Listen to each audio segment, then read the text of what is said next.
Initializing host playback. Welcome to MRP, the Metal Robot Podcast, the podcast about all things metal and everything in between. So, did you hear about the Download Boink Festival incident last week? So, a couple apparently went up on the Ferris wheel at Download before the Guns N' Roses set, and they were, let's say, grinding while they're riding. They did the around and pound, as it were, a wheeling and a feeling, screw with a view, the rotation penetration. They were fucking. Obviously, that's not okay to do in public, but it's also kind of on the theme if you really think about it. A couple fucking for the world to witness with Guns N' Roses in tow? How have we not dubbed this the high-up rocket queen? I mean, it's right there. Coming up, Lindsay Schoolcraft stops by to talk Harrowing. We board the digital plane with a spin of the wheel, cheese, assault, and speed, this week's latest albums, or Mickey's TMZ spotlight. All this and so much more, so let's not waste much more time. Let's get on with the show. I'm Tom McKay. This is the Metal Robot Podcast. All right, enough of the spinning and sinning. That's not going to get old throughout this episode, I promise. Let's get into the latest drops in the metal scene.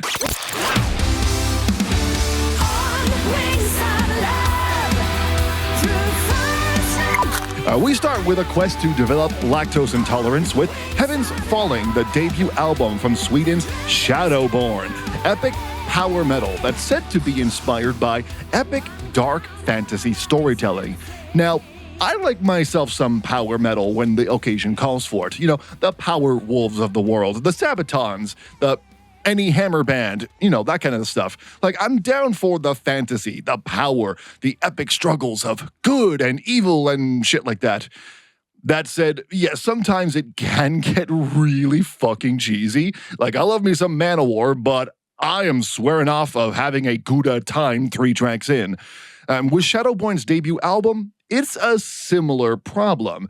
Now, to be clear, it's good power metal if you love the stuff already. The guitar riffs are punchy and driving when they want to be, and dark and nasty just the same. While the bass is a bit harder to clock underneath the guitars, the rhythm section as a whole is still holding on tight with the drums driving the charcuterie bus across the World of Warcraft Shadowlands.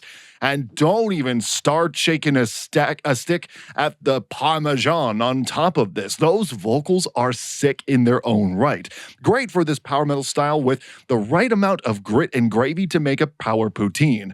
Seriously, if you love power metal, then I don't think I need to really sell the damn thing to you here. This has already been added to your playlist from the first note. I guarantee it. It's coming up in the next D&D session as a, hey, we need this in the background of our sessions.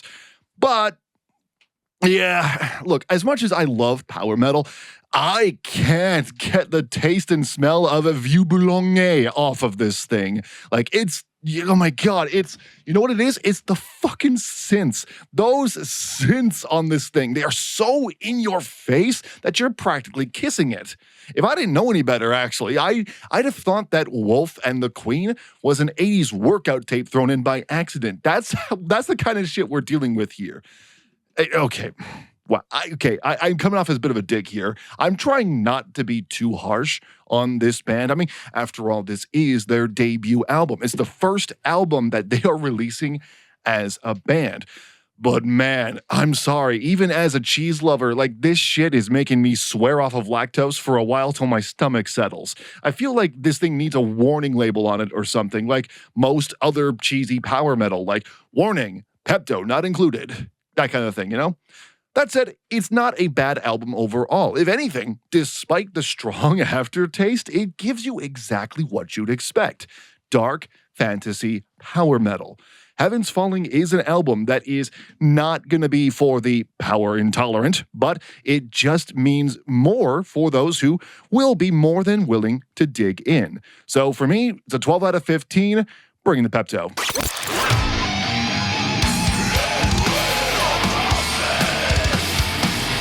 Okay, so clearly we're switching things up here. I didn't think that was going to happen.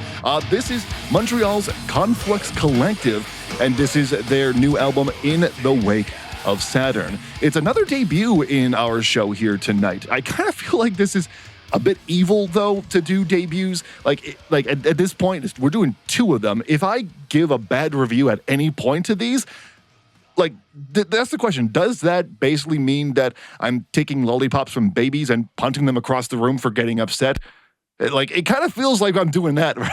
That's kind of what it feels like. But thankfully, I don't think that'll be necessary here. Holy shit, this thing is more intense than a Halo deathmatch. We're getting into the realm of progressive technical death metal. So, yeah, unlike the Blue Jays, they're consistently covering all the bases. It's a baseball reference. If you get it, you get it. I don't know how to respond, honestly. I think I'm still recovering from the aftermath of Shadowborne, and my asshole isn't quite there yet after all that cheese. But yeah, this attack is less an attack on the cheesy prostate and is targeting the earballs with non-stop alien artillery. Technically, Conflux Collective isn't really a tech death band. They're supposedly supposed to just be like progressive death metal. But that's fucking boring, so they just kind of fuck around in the antidote by getting techie right out of the gate. Hell, the prog frog detector that I installed into the robot, it didn't set anything off until like a few tracks in. Query, why is the file thumbnail for progfrog.exe a mushroom person? I mean, why not, honestly? Anyways, this is some good techie prog goodness. It's not going to be for the faint of heart at all, to be clear. I mean, it is progressive technical death metal. This is a step downward from most of the top layer metal on the decrepit iceberg that is the genre. The deeper you go, the more of this that you'll find. It is ripping death metal that is even too much for most death metal. And it's a good thing these fuckers can play really well, or this would just sound like avant-garde noise wall. I mean, the riffs are grooving one moment, then flying off the fretboard the next. This is on top of the animal cosplay sitting behind the fucking drum kit. The grooves are tight and pulsing, and it's serving the music really well. The vocals as well. Okay, this is actually something really interesting.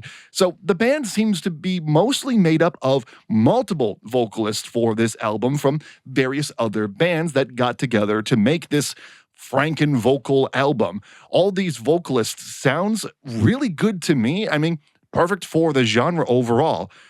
Please don't ask me who's who. I mean, I guess there's a reason why it's called the Conflux Collective. And only really clocking in at 30 minutes. I mean, this album, which in the wake of Saturn, this album sits right in the pocket for giving you a destructive eargasm without taking too long to get it up. So overall, if tech death is your thing and you like a bit of proggy fun sprinkled in, then you've got to check this album out. At a solid 14 out of 15 from me, I do hope the Conflux Collective will go for another round sometime soon in the future.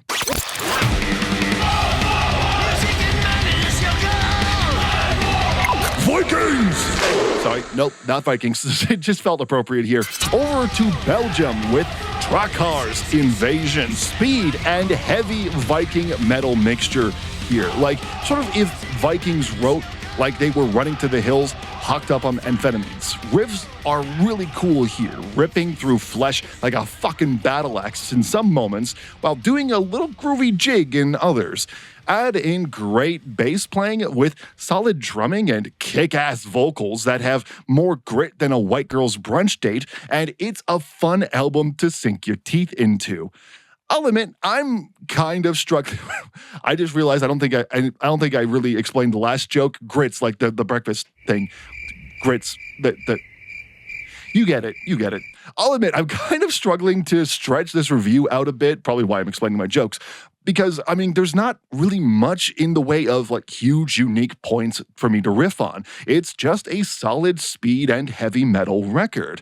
I guess, a bit behind the scenes here when I was writing this, I kind of did have this bit that I was going to do about how this isn't a straight Viking metal record, but I was going to say that it was anyways just for the fun of it. But yeah, then Mad Clown came on and kind of fucked up that whole skit right there.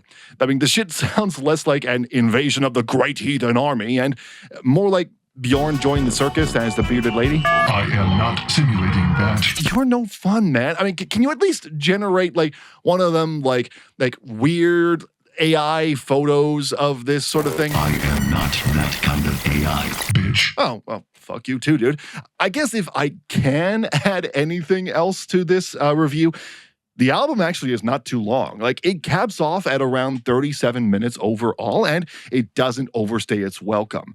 Like true Vikings, they come in, they pillage, raid, and then they fuck off before anybody realizes that it happened. So overall, Invasion is a solid display of fast and heavy metal. Drakkar shows throughout that they can swing the axe and land on some good shit. Most likely someone's skull. Is it breaking any barriers here? No, of course not. I mean, it's not going to be like reinventing the wheel here, but with a 13 out of 15, it's still going to smack ass on the Ferris wheel. No, it won't. That shit's just weird, and the cops are still looking for them. But of course, those are my thoughts, and now I want to hear from you in the comments on Spotify, YouTube, wherever. Have you heard these albums? Were there any albums that came out this week that I missed? Let me know. I'd love to hear from you. Know what albums I should take a rusty pickaxe to? I mean, take a look at next. Bad albums beware. Request them anytime online, and you can hear your favorites hacked to pieces. I mean, discussed. Why do I keep doing that? Discussed right here on the Metal Robot Podcast. You're listening to MRP, the Metal Robot Podcast.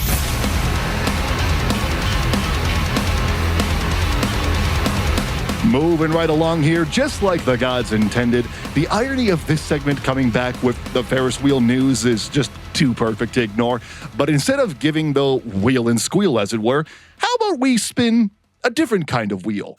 It's Metal Archives Roulette on the Metal Robot Podcast. Metal Archives Roulette is the part of the show where we pick a random band off the library of metal knowledge known as the Metal Archives, and we take a look through some of their catalog and give a brutally honest review of the band. But first, we need to find out where in the world we're going to find these guys. So let's yank some Johnson and spin that wheel.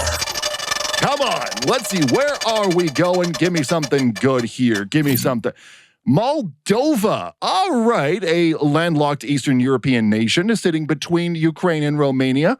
Good shit. I hear it's a very beautiful country, but before we can enjoy the sights, we need to pick a band to enjoy those sights with. There are 64 entries from Moldova on the archive, so let's spin the wheel one more time before the cops get called on our public indecency. Let's go. Let's check it out. Come on, give me something here. Give me something here. Something active at least, please. Neuromist. Okay, I hope I'm pronouncing that right. They are a progressive death metal band.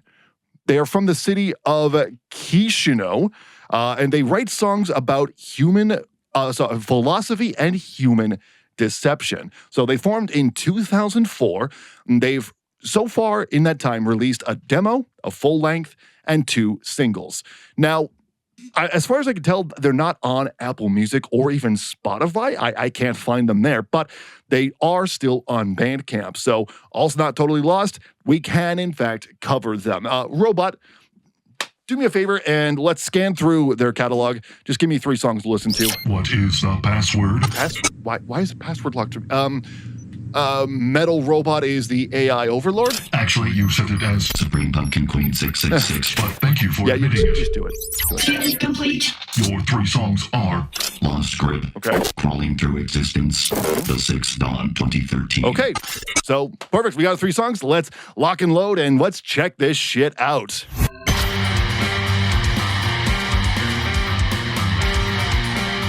Okay, off to a good start so far. Lost Grip is coming off of their debut full-length album, Move of Thought, which dropped all the way back in 2010. Oh, dear God. I hate the fact that 2010 now counts as all the way back now. Oh, I hate that.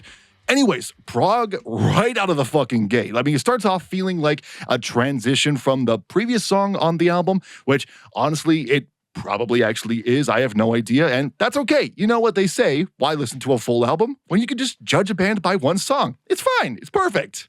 All good.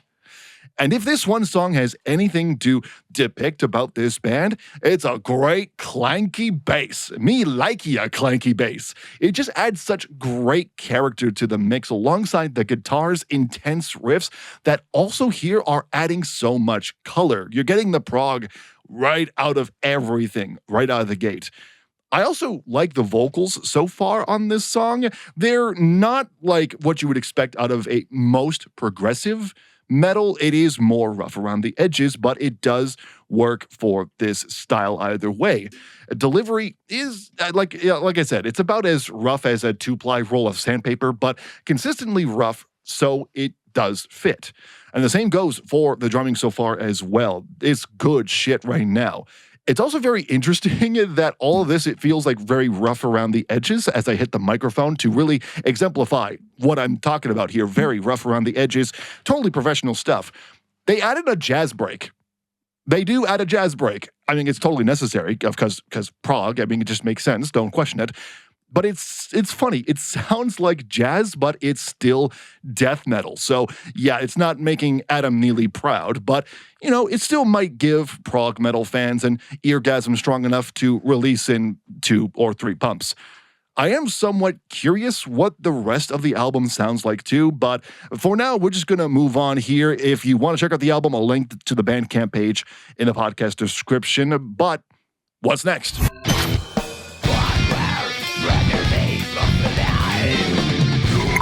Okay, wow. These just got way more rough. Crawling Through Existence is one of the standalone singles from 2013, and wow, the mix took a harder nosedive than a Kamikaze Pilot here. Like, wow. The bass is still king, thankfully. I mean, I would expect nothing less, but yet now the guitars are more abrasive and in your face. The vocals feel rushed half the time, and oh, don't get me started on those fucking drums. I mean, seriously, what happened in between the debut album and this single? Did the drummer start to feel bad about how he's been treating his kit? I mean, he's barely love tapping the snare on this thing. Forget the blast beats. He's barely doing anything most of the time, which is, you know, I guess great for Snare Lives Matter, but bad for metal when your existence gets buried under the wood chipper guitars that are currently up front. In fairness, though, the majority of the song is still performed okay. The bass has lost the clank that I love in the last song, which is reprehensible, but is still adding the most color overall to the track here. The riffs are also not too bad for this style in terms of performance and writing, if not really typical, but hey, what can you do? And despite the rushed feeling of the vocals, they're not half bad either. Like, the majority of the song is pretty good. Until you get towards like the last third and it all starts to fall apart. For some reason, the breakdown now sounds more hollow than a St. Anger snare. Not just the drums, all of it. And it's not just the mix either. The writing kind of fell on its face here. It just sounds like a teenage jam session that wasn't supposed to be recorded, but somebody did and nobody thought to say anything about it. I mean, that ending felt closer, if anything, to an unfinished death metal demo more than a standalone single. Hell, I think that might actually be more rough even for death metal. Like, add in that, and this is add in the fact that this is supposed to be a prog part and like a prog genre, and yeah, it's a genre that prides itself on being clean, clear, and perfect, even in metal, and yeah, this makes it so much worse. Like, oh dear God, we need to move on. Please tell me that this doesn't continue into the last one we got. Thank fuck it doesn't. But I gotta tell you, this is kind of interesting here. So this is The Sixth Dawn, which is also originally off of their debut album. In fact, I think it was the first single off of the debut album. But the band ended up replacing their vocalist. And so in 2013, 2014, they wanted to re-record the song again, this time with their newest vocalist, whose name I'm going to butcher right now, Dumitru Rusu. I hope I pronounced that right. If not, I do sincerely apologize. It's weird, though. I listened to both versions of The Sixth Dawn just to get a sense of how the new guy is doing in comparison. And the two songs feel completely different. Not just the vocals, but everything. And I kind of like it. The mix feels better in comparison to their debut album, but they're also changing things up. Some lead parts in the original are now being done on synths. I feel like I'm hearing the drum parts that are changed up a little bit. I mean, they feel more fresh and interesting here. Plus, they hit harder, so I guess his kit ended up pissing him off again in between the two songs, which is always great to hear. And the guitars, they sound a tad muted here, I'm not going to lie, but it is not a lot of color in the tones overall, but they're greatly complemented by that grinding bass underneath that cut teeth. Speaking of teeth, major props to the new guy. I like his delivery overall compared to the previous guy. Like, no offense to, I'm going to butcher this one again, Vladimir Gillian, but Dumitru's growls feel more put together. He's got a better sense of the rhythm in comparison. They feel like this was done by someone who really took the time to nail down the grooves. I like it. I like this song. A solid redo to add to the whole thing. This was, sadly though, the last thing the band has released so far. At the time of this recording, there's no update on any new material from this band, but apparently they're still active, according to the archives, and their Facebook even showed an update in 2022 that shit was getting worked on, so who knows what the future is going to hold here. But overall, how would I rank this band based on what we have heard? Well, I liked it. Outside of my misgivings with Crawling Through Existence, the band is full of strong, talented musicians who can play technical stuff while adding some color to fit in with the prog side of their sound. Plus, their new vocalist is doing a great job as well. Like, I can't wait to hear how he'll do on a full length in the future. Assuming he's still the new guy. I don't know, it's been like 12 years now, so they could have just easily replaced him with some random dude that only speaks in tongues unknown. I don't know, it's possible. But right now, I'm going to hand out a 12.5 out of 15, a 12.5 out of 15. It's good stuff overall. Not perfect, and there are spots that could have been better in my opinion, but, it's also been so long since these releases that I'm sure the kinks have been ironed out by now. Have they? I don't know. I guess we'll have to find out. But those are my thoughts on Neuromist, and now I want to hear from you. Whether you're on Spotify, YouTube, wherever, there's a comment section, or even if you have me on socials, let me know what you thought of Neuromist, the songs that we played, and if you're going to be on the lookout for more from them in the future. Again, all links to anything will be down in the podcast description, especially their Bandcamp. Coming up, Schoolcraft is the name and Harrowing is the game. We sit down with Lindsay Schoolcraft to talk about her new full-length album that dropped this past Friday. This is the Metal Robot Podcast. We'll be right back.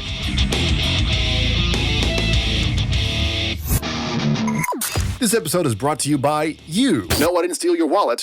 I mean you over on Patreon. For exclusive content, early access, and behind the scenes, head on over to patreon.com/themetalrobot. You may or may not be paying for my drinking problem. I'm just saying.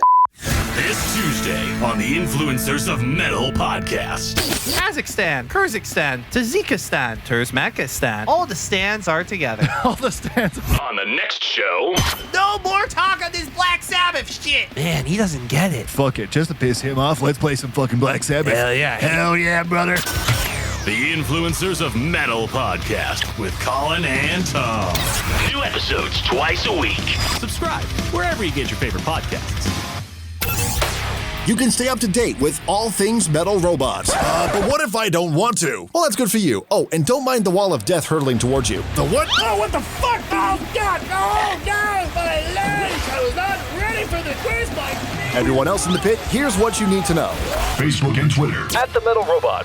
Instagram. At the .Metal Robot. Because some dickhead got to it before me. Oh, my legs. Follow for all the latest updates on the Metal Robot and the Metal Robot Podcast.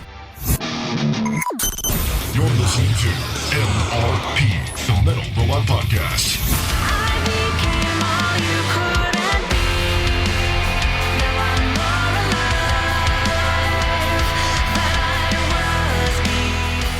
And finally tonight, the Goth Moth returns for more.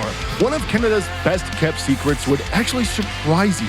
You see, it's not our gorgeous nature, nor is it our poutines. Not even our most capable drivers from Toronto. The fewer the brain cells, the better, I am told. No, it's actually our music scene. From the Tragically Hip to Billy Talent to Unleash the Archers and Crimson Shadows. We've got the best rock and metal music on this side of the map. And one of our best-kept secrets just dropped her third full-length album, Harrowing, on June 19th, and is one of her most emotionally vulnerable ones to date. Seriously, it's good shit.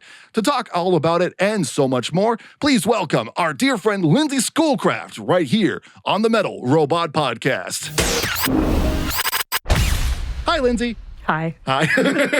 Welcome to the studio, the Metal Robot Studio. It's fantastic. Yeah. Well, thanks well, thanks for coming back. Last time you were here was for one of our sister podcast, Influencers of Metal. Yeah.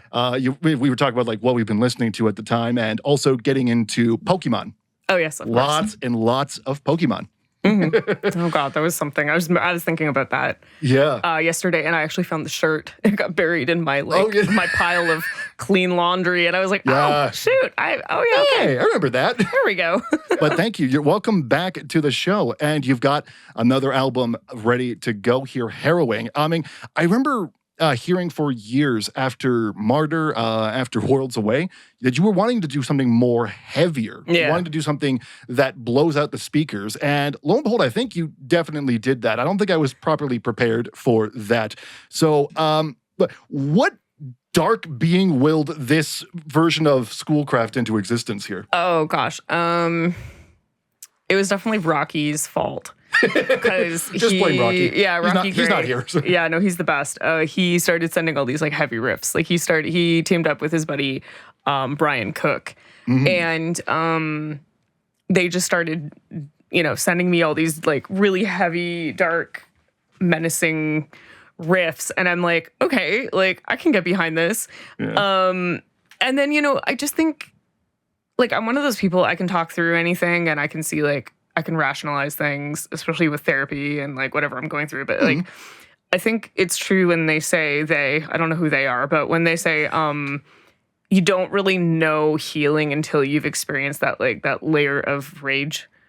And that's where it hit. It was just like, oh no, like I'm really angry about this. Like I've theorized and thought my way into like feeling a little more stable, but like until you process that emotion and get it out of your body and talk about it and alchemize it into art, at least for me, that's when the real healing happens. And that's like pretty much how this one came to be.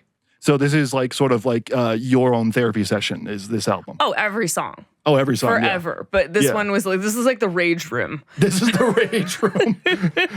Just the smashing of plates and TVs. Yeah, like taking everything. a bat to everything.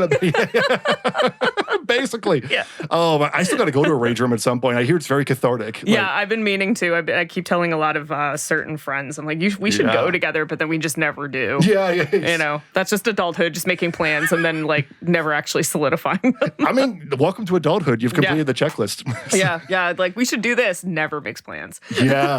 Well, I mean, Spirit Box was also mentioned as one of the like influencers for this, and I saw in the promo descriptor that it was also for fans of like Ice Nine Kills, which I think who put that in there. That's probably because of my producer. Probably, yeah. No, I am nowhere near Ice Nine Kills. I'm not like that. Like, I don't find a part of fandom or nerddom and then like make it my whole personality and identity and music. Yeah. I mean, it's the goth, you know what I mean? But like I couldn't just like I don't know, like I feel like my version of that would be like books, like goth books, and then just like every song is like goth, like a Mary Shelley and then like a Byron, like you know what I mean? Like no, like I couldn't do that. That's No, that's fair. But I still get a lot of those like metalcore influences in here with the heaviness. I got to ask this because you mentioned when you were here for influencers that Spirit Box was on your list of listens. How much of that was part of the writing process during that time? Like, were you still writing the album around that point? And I think, well, because Brian wrote the song Vague, and that one is definitely the song that we pulled the most like Spirit Box influence from. You know, I just did my thing over top of it. Yeah. But I really love Spirit Box because they are such innovative writers. And Courtney, not only is she a great vocalist, she's also such a poetic lyricist. Yeah. You know, and like, it's something that you can go back to and really, like, you don't have to think about it. It just tells you have your own life experience that you can attach to it. And then, you know, there's Courtney's attachment to it, but then there's somewhere in between where it's just like art. And you can just appreciate it for what it is. And I think that's what makes a great artist. I just like for me, Spirit Box, like they are their own thing. They're very genty, progressive, like metalcore. Yeah. But they remind me of bands I love, like Korn and Gojira and Evanescence. And there's another one that I keep forgetting, but I feel like those kind of sum it up. Like the 2000s new metal days kind of thing. Yeah, totally. But they're doing like their own thing, and there's a lot of vision and care there, and I respect the shit out of that, because I think some people completely just get complacent in their riches and they get lazy and they like just start spinning the wheel in the sense of like they have same song-itis. They're not really pushing themselves to experiment and do something new. And I have a lot of favorite artists from like 20 years ago who have been putting out new albums the past while, and I'm just like, that's, after all these years, that's like all you have to say. Like people, we can tell connection never lies. Like if you're not connecting to an album, something's going on there, because you're like, well, you just made this for the hell of it, for funsies, or like to make money, and you can feel that when the album comes out that way, right? Where I feel like Spirit Box, like, yes, they are very business minded, but at the same time, I think they just leave it to their manager. But at the same time, there's a hunger there to make art. Yeah. And that's where that connection comes in. It's just like, I have vision, I have drive, I have like artistry, and it's coming, you know, like you feel that when you listen to that music. And I love seeing that.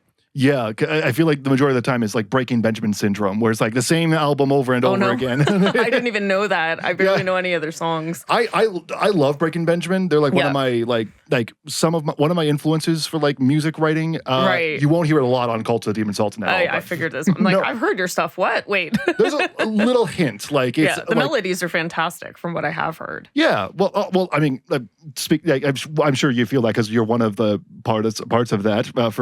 Are you talking about Cult of the Demon Sultan or Breaking Benjamin? Oh, no, whatever one I sang on with you, but I did the whole choir for you. Yeah. No, but it's Avenged Sevenfold, Epica, and Opeth, like the main ones for me. Yeah, totally. But I do like the catchiness of Breaking Benjamin. I try to I think about every once in a while. Like they are a song band, but you listen to all their albums outside of like maybe a few minute changes where nowadays they seem to be getting heavier. That's cool. It's the same album. Like it's like back in the 2000s. Yeah. I would probably actually a better descriptor would be AC/DC syndrome. Oh God, that's rough. Okay, I'm just pissing people off today. All right, let's go. You're gonna get so much hate mail from this episode alone. I'm sure I will. I'll just process it through the robot. But I also feel like the song Lighthouse with this album was kind of giving us a subtle look as to where the heaviness was gonna go. So I was kind of surprised when I didn't see that on the album. Was there a reason for that? Right. So that song actually is like, it's its own little story. It's like a Grimm's fairy tale, because it's actually about like this like lovesick mermaid kind of thing. It's very ethereal, it's very cinematic, and everything on this album is more focused on like a survivor. And in that case, like, she's actually more the villain in that song, and the dude in the song is like the victim. Really? You know? Okay. It's a very dark song when you really dig into it. Yeah. So I was like, as much as Lighthouse is of like that new era in production and what we were working on, it just did not sit with this album. I felt it felt like kind of like the bonus track Losing It. Like, it's only there because it's done, and it, you know, but it absolutely has nothing to do with the 7 songs that became a concept album, which I never forced. It just happened naturally, right? So like, I love Lighthouse, but also Lighthouse is just like its own beast, and I think we just needed to give it its own time to exist. Yeah, I think that works too, because like I was talking with my girlfriend about it, because I was like, wow, 7 songs, only 25, 26 minutes. I'm like, Wow, that's actually shorter than I thought it was going to be, but like it works. If I could have done more, I did, but it was just time to move on, you know? Yeah, so we'll get back to that part in a little bit, but you know, one of the things about this album is that it tackles a lot of those tackles narcissistic abuse as a whole, and in a very like direct and personal way, no less. Like this was a very personal album. Was it difficult deciding how much of yourself to reveal through the music here, or was it just flowed naturally? Yeah, I mean, I don't have anything to hide. Like we were talking before this, like I've got nothing to lose by standing up for myself and standing up for others. You are a braver person than I am. Oh, I don't give a shit anymore because I'm just like, what are you gonna do? You know what I mean? Like, especially in cases where like you have evidence, like there's nothing they can do to you. You know what I mean? And it's like, I think speaking out and standing up for yourself, it closes all the wrong doors and it opens more of the right doors. You know, because I don't want to, like, I'm at the point in my life where like I'd rather have like enemies than fake friends. Like, just show me who you really are. You know what I mean? Yeah. So back to what you were asking. I didn't have any issues saying it how I needed to. It was definitely more of like me narrating myself through it. I could have been more poetic in some moments. I wasn't. That's for the next album. The next album is Lindsay Schoolcraft, The Poetry Slam. Yeah. Poetry. Yeah. Bravo. I love that.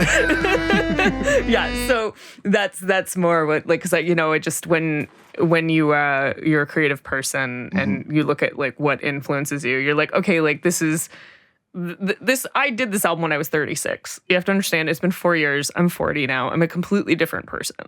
You know, still the same old warm, goofy me. Yeah. Still wearing black clothing, but nothing wrong with that. In the middle of summer. Don't worry. I'll be in my 60s and still like leather jacket. I know we're just gonna age. We're gonna look exactly like this in like 20 years. This is gonna be a fantastic. But where was I going with this? Like, yeah. So. It's just, that's who I was at 36. That's what I went through. Yeah. You know what I mean? So I'm proud of that version of myself for being so open about it and just getting it out there. I did enjoy the process of doing this. Like when Rocky and Brian would send me stuff, I'd be so inspired. And then Cody, our guitarist, started contributing and he had a big hand in it along with Dylan, our drummer. And everyone who was involved just really, you know, it was I only want to work with people who, when they show me something, I'm like, whoa. But also at the same time, there was quite a few songs that like didn't make it. Like everyone was just kind of chucking ideas at me. Because I don't do guitar and drums. I try to. It doesn't always come out amazing. It's not my thing. But if I didn't feel anything, it didn't resonate with me and make me feel something, and immediately there was some kind of melody or lyrics coming to mind, it just got thrown in the pile. Like the melody pile. What is it? The hard drive graveyard. The hard drive graveyard, yeah. So, or like, you know, like the online folders, but whatever. Oh, so, yeah. So it was just like, that's why it's so few songs, because I don't like forcing things. You've ever heard of the saying, like, if you force a fart, it'll come out shit? So, favorite game to play as you get older, is this a fart or shart? Yeah. Am I gonna shit my pants right now? Well, maybe you don't force it. So it's just, if like, or as the Brits say, like square peg round hole kind of thing. Like it just, if it wasn't working, we weren't gonna force it. Yeah, that's fair. Yeah. Yeah. So, but how do you balance? Because as I mentioned, like you're a braver person than I am to be like more vulnerable in this way. Like for me, even when I was most vulnerable on my own like EP, I was still very cryptic. I tried to make sure I'm not like. Some people do that. Well, yeah, but okay. But for me, it was like I feel comfortable writing about this, but I didn't feel comfortable like getting all these like issues out there, because I still prefer to like the character of Tom McKay that Metal Robot listeners hear and see. So in your case, like, how do you balance the vulnerability while also maintaining the boundaries? The way I see it is just like how it's how you decorate your pain. It's like a shrine to your pain and how you want to present it to the world. And you can be as vague or as like cryptic or as real as you want to be. I mean, I like to have some poetry to it. Yes, I like rhyming things. Yes. Depeche Mode and Johnny Cash forever ruined that in me. Like everything has to rhyme all the time. It's like, oh. But it's just, you know, and I like my best friend, who's my favorite lyricist, is Zenwar, who was in Neo, and I was, we're in a band together, and he doesn't rhyme anything. And he uses big words. And I read his lyrics like before we work on a song together, and I'm like, this is fucking beautiful. You know what I mean? And it's just like, and that's how he presents his, decorates his pain to the world. He's gonna hate me for saying this. Like, I do not do decor. Like, hi. Thanks for listening. But, like everyone's, and I like that. I like everyone being so different. And then you do have artists who are like so direct. And then you have like, the Birthday Massacre has always been a big influence on me. And Sarah's lyrics are very just like telling a story, here's the story of my heartbreak. And it's just great. It works for their music. So like when it comes to making your own art and lyrics, there's no right or wrong way to do things. And this is just with Harrowing, and like you said with your own project, this is just how it came out. Yeah. That's it. Well, I mean, I when I listened to the album, which by the way, Harrowing, once again, June 19th, it came out. Great album. I love it. It's what I like, my favorite actually. Oh, thank you. Yeah. And who paid you to say that? Yeah, well, and that's the thing. To be clear, I'm not saying that because you are in the studio in person and you are physically within reach to be able to. You can hate it if you want. I don't give a shit if you don't like it. Yeah, I like it. No, but I really enjoyed it. But I also like had it in the car with my girlfriend. We were driving around, and for her, like she had this face while listening to it of the. This is scratching the right part of my autism brain, and I do not want it to end kind of thing. Oh, I'm happy for her. Yeah, so were there any kind of moments like that when you were like listening back to the masters or when you were writing it that's like, scratched the right part of your brain that you just had to like play it over again? It's mainly other people's music do that for me. So not yours? It's weird. Like anything...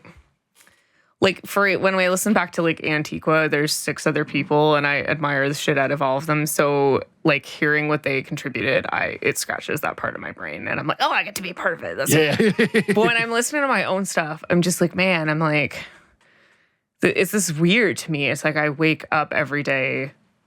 There's like a few lines of poetry that are going to be lyrics or like a little melody idea or structuring out a crappy demo. It's like that is my driving force to like keep going. I always want to like create, right? So to go back and listen to my stuff, I'm like, okay, well, this is me. This is awkward. This is really uncomfortable. But like, I have to make sure that the sound design, the electronics are the way I want it. The strings, I get it to Spencer, and then the strings are the way I want it. The band is the way I want it. I'm like, okay. And it's very weird because I feel like when I look at my solo stuff, it's still 15, 16-year-old me making that the music I want. Like, you can't escape. Like, they always say, like, make that child version of you happy. But I think when it comes to making music, for me anyways, it's making that teenage version of me happy when I decided I'm going to do this for the rest of my life. This is what I want to do. So it's kind of just like, it's very vulnerable for me. It doesn't necessarily, I mean, when Spencer submitted all the strings, I was like, oh shit. Like, I'm like, yes, this is beautiful. Good job, dude. Yeah. And when like Cody first presented the Crucified demo, I was like, where did that come from? It's just like, I felt just like, God just came down and like poked him on the forehead. It's like, here's an idea. I was like, dude,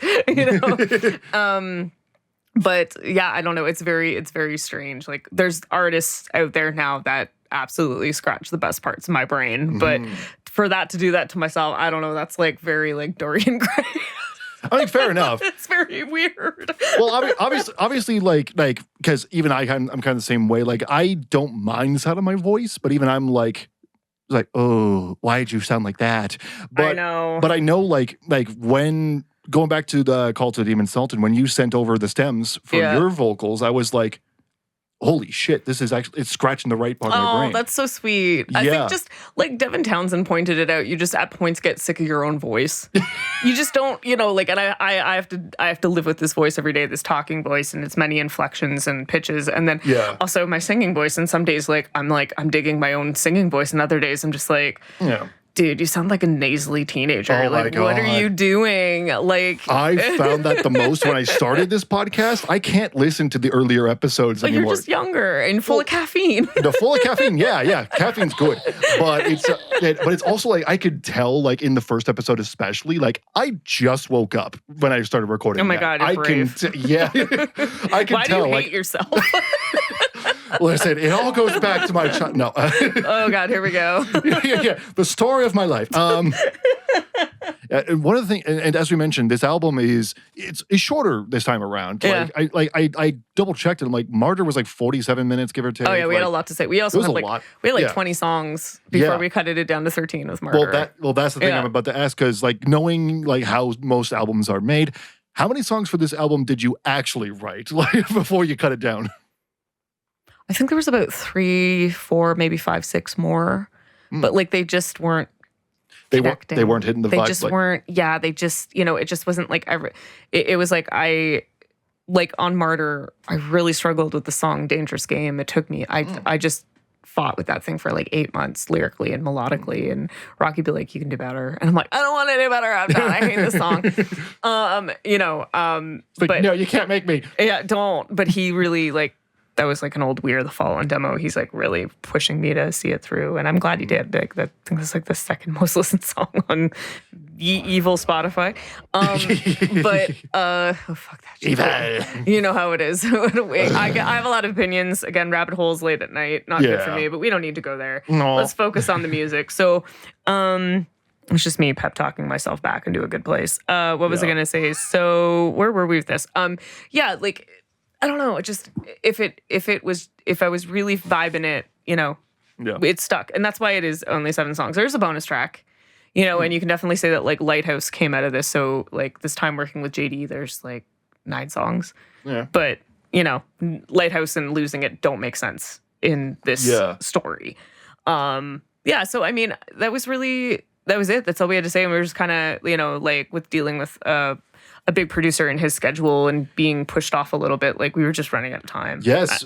Yeah, working with I blanked on his name already. I should have written it down. Motionless in White. Motionless in White's This producer. big one. Yeah. Yeah, what was that like? Because before it was cool. with for Martyr, it was with Tyler, or was it just It was Rocky? me. It was just It was you. me. Like I'm the producer, but like Rocky, I'd say more like it was very much more a co-production thing between me and Rocky, and Tyler was more there as like overseeing engineering and like making sure everything wasn't sounding like shit. You know what I mean? Yeah. Like that was Tyler's job. Right. He did give input sometimes and feedback, but like the creative direction was me and Rocky, 1000%. But yeah. in this time you've got new producer this time, and like so like how much of his input that influenced a lot of the songs that you were writing?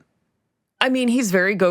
Like, I feel like if I didn't speak up and tell him what I wanted, like, it wouldn't have happened. I had to really say that. And it was very much like the pop star experience. Like, I've heard stories about what happens with pop stars with producers, and this like reminded me of it. And that's not necessarily a bad thing. No. And like what he does with Motionless in White, like they have their formula, but like I was very like, I remember sending that first email when he said he wanted to work together, and I was very like, listen, like this is who I am. I'm a co-producer. Mm-hmm. I'm gonna have a say on all these things. This is my team. Yeah. Do you want to be part of this or not? And I mean, he was absolutely like he was down for it, and I'm glad we worked together, because on my team, and something that I would love to learn, but I never find the time, is like electronic sound design. But he just absolutely crushed it. He's phenomenal in that way. So, I mean, yeah, I definitely said my piece and said what I wanted, but he had his own ideas, and I'm glad, because if it wasn't for him, we wouldn't have songs like I Wait For You to Fall or Cut Your Teeth, because like the chorus of Cut Your Teeth used to be and I Wait For You to Fall. It's like, this is not working. And, we had to take that out. I wrote a whole new song around Cut Your Teeth as my compromise, and then he forced me to write a new chorus, and I was glad. And that chorus, like, literally just happened like that first take. I was like, yeah, okay, that was like, damn, that was easy. But like, he really, you say when, in my camp, we're like, leave your ego at the door.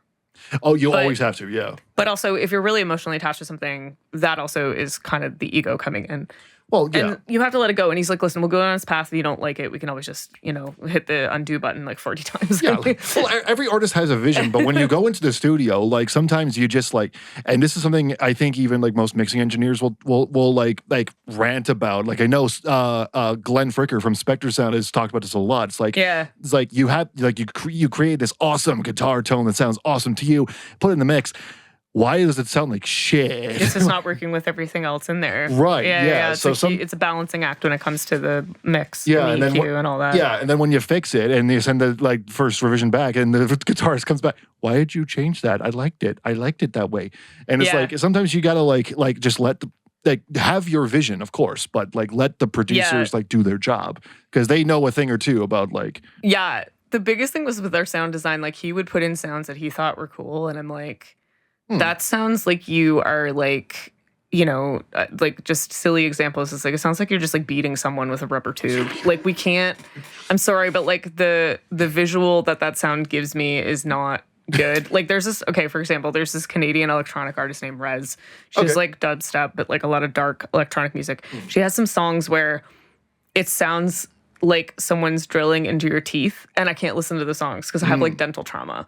You know what I mean? I'm just like, I can't listen to, like, I literally get tooth pain headphones are listening. on. I'm like, why am I hearing it in my dentures? And I mean, her music's cool. She's like a trailblazer. They opened up a Grammy category because of her. She's iconic. But like, that's what I was thinking. I was like, no, like, I don't like these sounds because they sound like these things. And they don't invoke an emotion. They actually just, like, annoy me, And, and then, like, and he's just like, well, like, I don't have dental trauma. Like, I don't think it sounds like a tube. You know what I mean? But it's just like, well, like, no. But, like, you have to think of, like, it's my music and it's my audience. And, like, it's crazy how certain sounds evoke certain visuals. Yeah. And if, like, I'm always down to experiment, but I think, like, they should really evoke an emotion, not, like, give you a flashback to your childhood.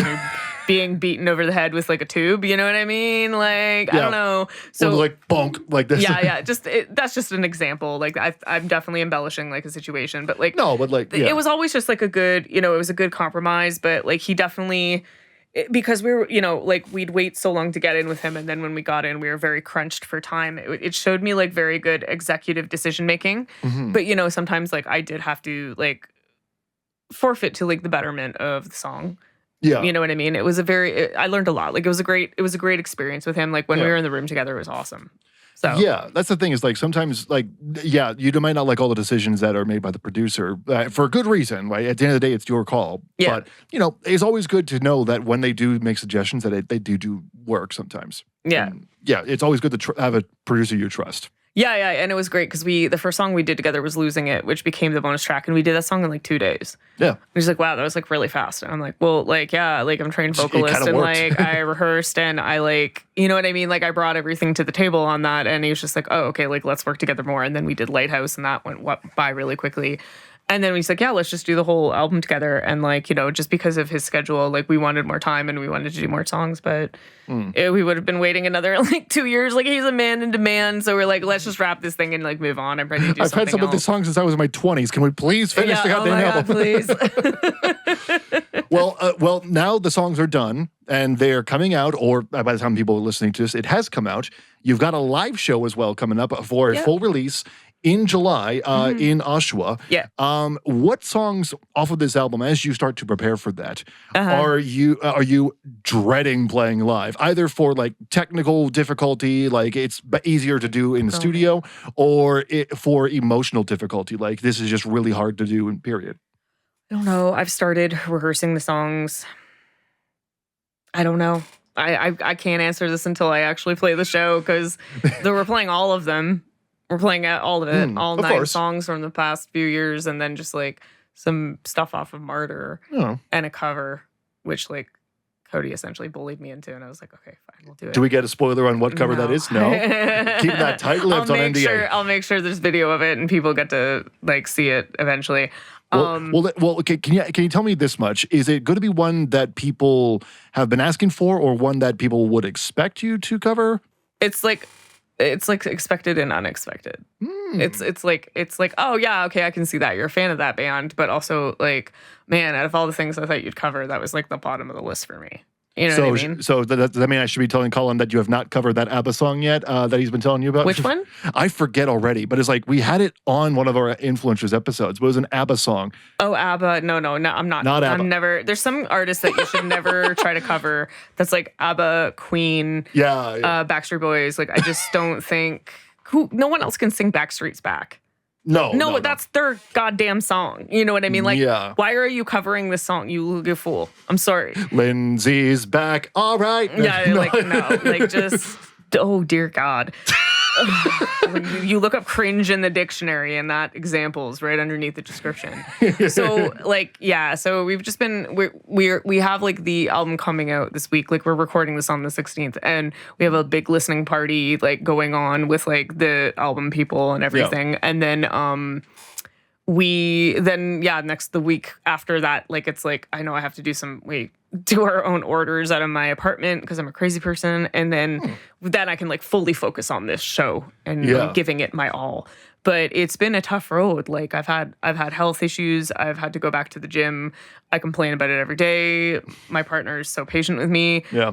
Physically, I've had to get really back into shape and take care of my flesh prison because like if I don't, I am my own instrument. If I'm not doing that, I'm going to struggle. Like we played live. We did Juno Fest in Hamilton in March and we weren't told there was a fog machine on stage and I have like a little bit of asthma and then he just cranked it during our set and I nearly blacked out during the middle of our set and I was just like, man, like this is tough. Like it was just one of those moments where it's like, okay, like I have to take care of myself, but also I feel like the universe is like, yeah, but like, do you really want it? Like, do you really want it? Do you really want to? Like, do you sure you want to do this? Like, because like, and I was like, well, middle finger to the sky. Yeah, like, of course, I'll go back to the gym. I'll not eat shit anymore. Like, but that McDonald's tastes so good, honestly. Oh God, I can't do McDonald's. No. It'll make me vomit. just like the vegan cupcakes and stuff like that. It's just as you get older, your body can't do what it did in its 20s. So, I'm going to see how it goes over the next few weeks, but it's definitely been, it's been challenging. And I'm very much like, I can't, I'm a one big project at a time person. And I think it's just my autism compartmentalizing. Like I can't even think about the live show right now. I just got to see the album to the finish line this week. Yes. And then once I'm there, I'll be like, okay. So if you ask me about this like end of next week, I'd probably have a better answer because then I'd be like, oh, this song's a bitch to sing, but I don't really fully know yet. I'll have to wait and see. Yeah, we'll see. But with the album, like once it comes out, what songs are you hoping that fans will resonate with? As my cat wants to chime in too. Cody, you have a question here? Yes? Okay.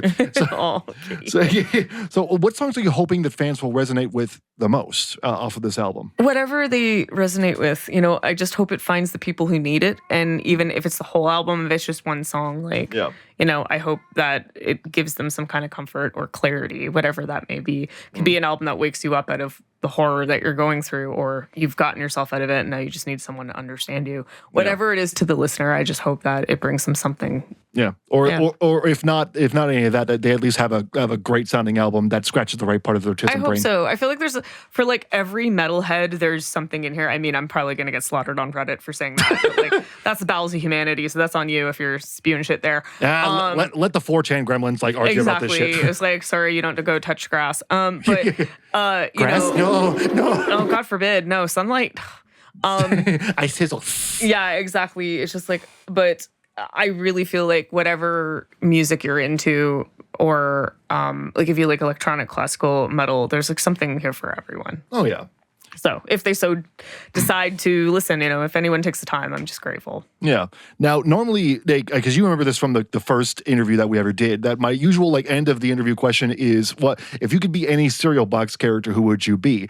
Which I think your first response was they're all annoying, but that's fair. They are. That's very fair. So I think now because you're on so often, I have to change it up. So I think the best one I could say is, what is objectively the best hummus? Oh. I'm keeping you on your toes here. Okay, so they finally caught up with like everything. I don't know. They find like the fact that like this wasn't thought of 5, 10, 15 years ago, but like dill pickle hummus. Dill pickle is hummus, the shit. really? It's the best. I haven't found one yet that I don't like, but just like making hummus with like pickles and pickle juice, like that's genius. Like, thank you for whoever thought of that. I'm grateful. Hopefully they're listening to this podcast. Thanks. Awesome. Lindsay, thank you so much for coming into the studio. Thanks so much for chatting about this. Harrowing, out now, wherever you can get your music. Links are down in the podcast description for you to check out. Listen to the album and let us know what you think. Lindsay, thanks so much for joining me on the show. I appreciate your time. Thanks for having me and letting me be sassy and swear. It was fun. It's always fun. You just listened to MRP, the Metal Robot Podcast. I never thought pickles and hummus would go together like that, but I've also never been that adventurous with dippings before, so who knows? Wow, saying that out loud, I've never felt more white. Just ew. Next week, we'll be dropping the full interview with Lindsay, where we also break down track by track that new album, Harrowing, which is out now. Be sure to check out the link below to get the CD, vinyl, and some cool merch options as well. If you want to hear that conversation early, though, you can find it over on our Patreon page. $5 to get in, and you can cancel at any time, but any little bit helps fund this show so I can keep bringing these shenanigans to you. In the meantime, thanks so much for listening to the Metal Robot Podcast. You can find more Metal Robot over at the Central Hub, themetalrobot.com, for all things metal. I've been Tom McKay. If you enjoyed this episode, you'll want some more. Be sure to subscribe wherever you get your favorite podcasts, and I'll see you in the mosh pit next time. Have yourself a good night.